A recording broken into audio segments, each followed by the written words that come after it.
പള്ളൂർത്തി അഴകിയകാവ് ഭഗവതി ക്ഷേത്രത്തിൽ നൂറ്റാണ്ടുകളായി നിലകൊള്ളുന്ന ആൽമരത്തിന് തീ പടർന്നു. 2 ദിവസമായി തീപിടിച്ച ആൽമരത്തിൽ അഗ്നിരക്ഷാ സേനയെത്തി തീ നിയന്ത്രണ വിധേയമാക്കിയെങ്കിലും വീണ്ടും തീ പടർന്നതായി നാട്ടുകാർ.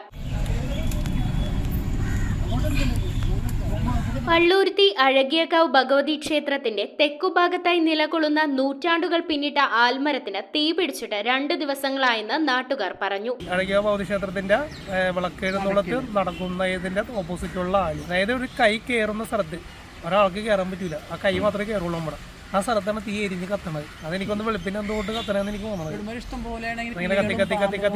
മോളിലായിട്ട് അത് എരിഞ്ഞ് കയറി. അമ്പലത്തിലെ വെളിച്ചപ്പാട് അറിയിച്ചതനുസരിച്ച് പള്ളൂരുത്തി പോലീസും മട്ടാഞ്ചേരിയിൽ നിന്നുള്ള അഗ്നിരക്ഷാ സേന യൂണിറ്റും എത്തി തീ അണക്കുവാൻ ശ്രമിച്ചെങ്കിലും സാധിക്കാതെ വന്നതിനെ തുടർന്ന് ക്ലബ് റോഡിലുള്ള അഗ്നിരക്ഷാ സേനയും സ്ഥലത്തെത്തിയിരുന്നു. തുടർന്ന് തീ പൂർണ്ണമായും നിയന്ത്രണ വിധേയമാക്കി തിരികെ പോയെങ്കിലും രാത്രി ആൽമരത്തിൽ നിന്നും തീ ഉയരുകയായിരുന്നു. വീണ്ടും അഗ്നിരക്ഷാ സേനയെത്തി തീ നിയന്ത്രണ വിധേയമാക്കി മടങ്ങി. എന്നാൽ പിന്നീടും ആൽമരത്തിൽ നിന്ന് തീ ഉയർന്നതായി നാട്ടുകാർ അറിയിച്ചു. ശരിക്കും തീ കത്തിക്കൊണ്ടിരിക്കും, പല ഭാഗങ്ങളിലായിട്ട് കത്തിക്കൊണ്ടിരിക്കുകയാണ്. അപ്പം ഫയറുകാർ വന്ന് ഒരു ഭാഗം അടിച്ചുകൊണ്ടിരിക്കുമ്പോൾ ഒരു ഭാഗത്തുനിന്ന് തീ പിന്നെയും വന്നുകൊണ്ടിരിക്കും. ഇപ്പോഴും തീ കെട്ടില്ല, ഈ സൈഡിൽ തീ വന്നുകൊണ്ടിരിക്കുകയാണ്. അപ്പോൾ രണ്ട് ഫയറുകാർ വന്നു, രണ്ടുപേരും വെള്ളം അടിച്ച് തീർന്നപ്പോൾ വീണ്ടും പോയി വെള്ളം എടുത്തുകൊണ്ട് വന്ന്. വളർന്നു പന്തലിച്ചു നിൽക്കുന്ന ആൽമരത്തിന്റെ വേരുകൾക്കിടയിലാണ് തീ ഉണ്ടായിരിക്കുന്നത്.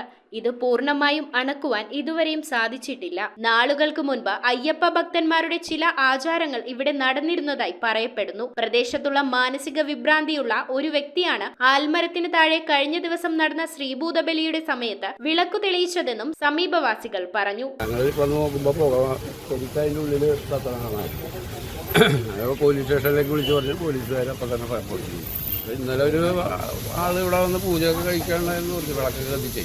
അയാൾ ചെയ്താണെന്നൊരു സംശയമുണ്ട്. പൂർണ്ണമായിട്ട് അണഞ്ഞിട്ടില്ല, ഇപ്പോഴും പൊരി വന്നുകൊണ്ടിരിപ്പുണ്ട്. News bureau, Kochi. കമ്പ്യൂട്ടറിൽ നിങ്ങളുടെ കാഴ്ച പരിശോധിക്കുവാൻ ക്വാളിഫൈഡ് ഒപ്ട്രോമെട്രിസ്റ്റിന്റെ സേവനം ലഭ്യമാണ്. KR Opticals, near federal bank, Palluruthy. Specs world, opposite TB hospital, Karuvelippady. KR Opticals, combustion മുക്ക്, കുമ്പളങ്ങി.